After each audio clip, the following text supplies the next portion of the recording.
Okay, year 4, the music stopped. Everybody, it's time to bring it in and settle ourselves down. We'll give you some time to do that in 5, 4, 3, 2, 1. Waterfall. Shh. Excellent work, year 4.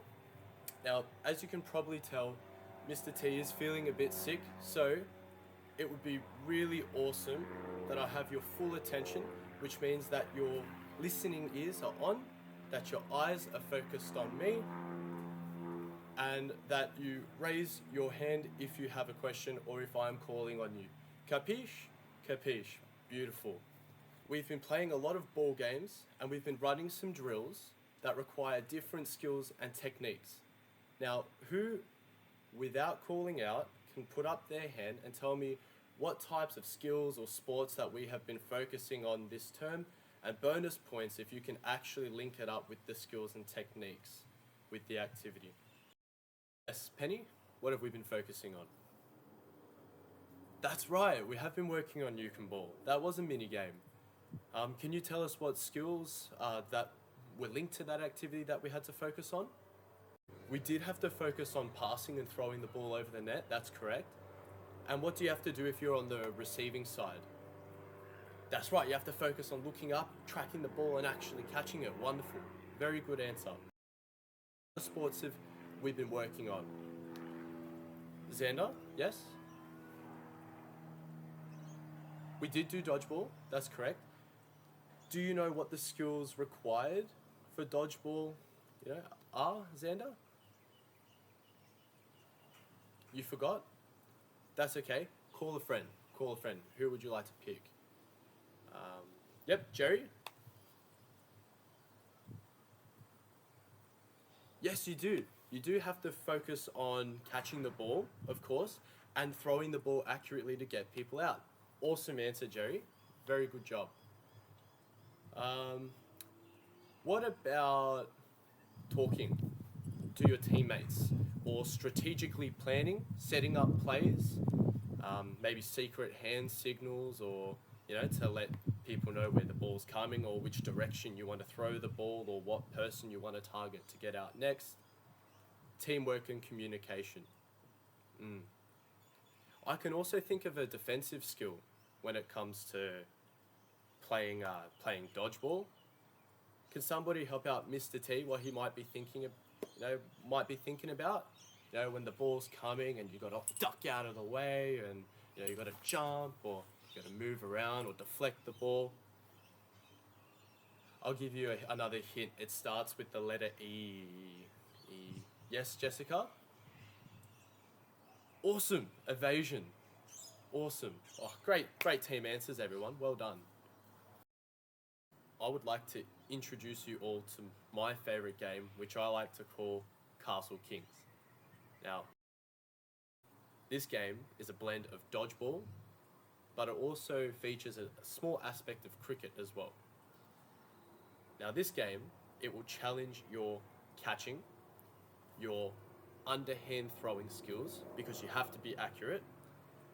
It'll test your evasion skills, your dodging skills, but also being fair towards your teammates and other team members. Is players will spread out in their halves of the field, or today we're using a basketball court, and when I whistle, you guys, your team's going to race into the center.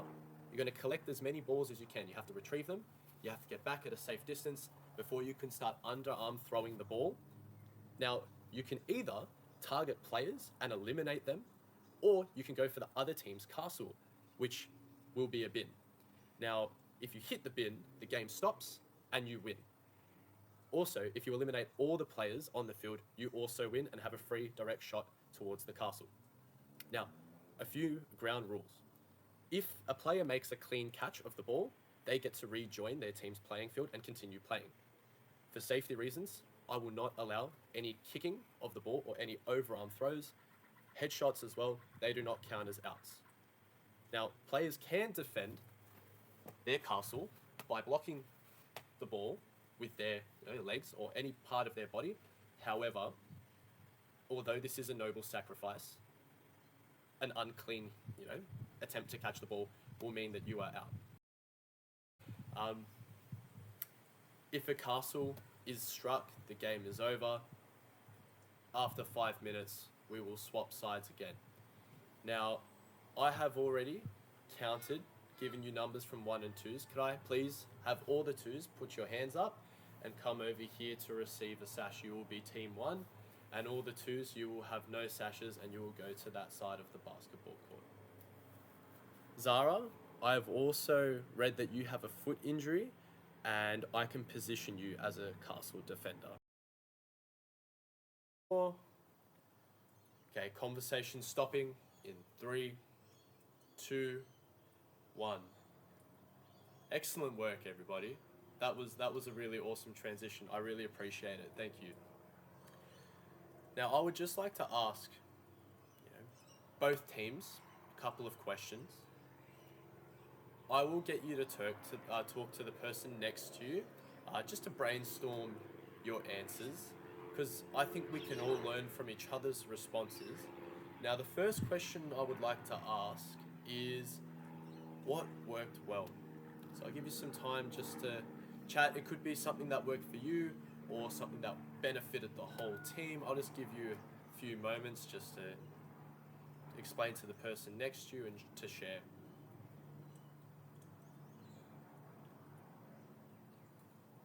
Okay, who would like to share something that they learned? What's something that worked for you? Yes, Jeffrey? Attacking in big numbers, what do you mean by that? Oh, when your team gathered a lot of balls, like when you had your 5 balls, and then you targeted one player? Beautiful, beautiful. And how did you make sure that not all of your players got hit, when the other team were throwing the balls at you? You spread yourselves out, so they had to so each person had to target one person each. That's a really good idea. Well done. What was something that your team found difficult, or you personally found difficult? Who would like to answer that question? Yes, Louise? Defending a massive attack with multiple balls? Of course. It is hard to catch, one ball when you have 4 coming at you. That's why that idea of spreading out, that strategy is a very, very effective one.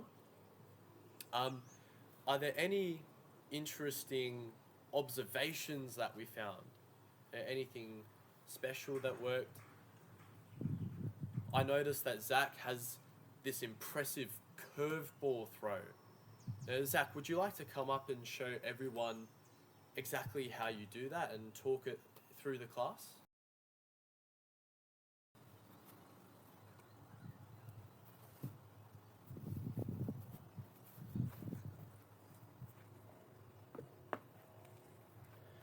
Well done, Zach. So, what Zach does, everybody, to deliver his impressive underhand curveball is Zach gets nice and low and he whips his arm all the way back. That's what I like to call a wind-up. So, on his wind-up, he gets his arm nice and high. He opens up his hips, okay? Because if you're doing a massive wind-up and you try to come down with the ball, you're going to hit your hip and not generate as much power. So he opens up his hips, he gets the ball up nice and high, almost facing the sky. And then when he's delivering, he gets nice and low. And as he's whipping his arm down and releasing the ball, his wrist actually rotates when it snaps, and this generates that spin, as you can all see. So as the ball bounces, it changes direction. The spin changes the path in which it's traveling, which in science, we've been using a word to describe this change. Does anyone remember what that's called? It starts with a T. Excellent, Hannah. Trajectory. That's it. Now, this change in direction makes it difficult for the opposition to evade because they don't necessarily know which way the ball is going to bounce, so they might actually jump and the ball follows them. The trajectory changes and it actually strikes them and they are eliminated. Curveball is a deadly weapon, but this is why it's also really important to have a solid fielding stance. And Zafira actually has a method which reminds me of a softball stance or even a cricket stance when you're standing at silly point, when you're really close to the stumps. She actually sets herself up shoulder width apart and she bounces on the balls of her feet. Now this is for some people a timing mechanism, but being on the balls of your feet actually helps you to always be ready to field or to change directions or to evade the ball when it's thrown, or even leap and make amazing catches. So as I've said, her stance is shoulder width apart, very similar to a softball stance. Your bum is to the ground, almost like you're sitting in a chair. It's nice and open. You're not just slouching, your arms aren't just resting in your laps and your head facing down. Your chest is up, your head is up, scanning the field, looking for wherever the ball is coming. This way you can see all the different directions and your opposition. When fielding the ball as well, Zafira lines her belly button with the ball. Now, this helps her to track the ball with her eyes. So depending on wherever the ball's coming from, the direction, Zafira, by having her belly button in front of the ball, is less likely to drop it. Where if her body's facing this way and the ball's coming this way, the chances of her making a catch are a lot more slimmer. So just remember, having a triangle between your eyes, your belly button, and your feet. Okay, year 4, bring it in with your water bottles and your hats, thank you. We're just gonna sit ourselves over here. I'll give you 5, 4, 3, 2, 1. Waterfall. Shh. Excellent. Okay, now that was a lot better game. Your technique was a lot stronger, with your defensive skills, your fielding skills, your throwing skills, and there was a lot more encouragement there as well. So everybody, give yourselves a clap or a pat on the back. That was really awesome. Thank you all. What worked well for your teams? So have a little think, pair, share to share with the person next to you, gather your thoughts, something you've learnt, and then we'll share it as a group. What worked well? Yes, Teresa? Getting out intentionally. Okay, why would getting out intentionally work well for your team?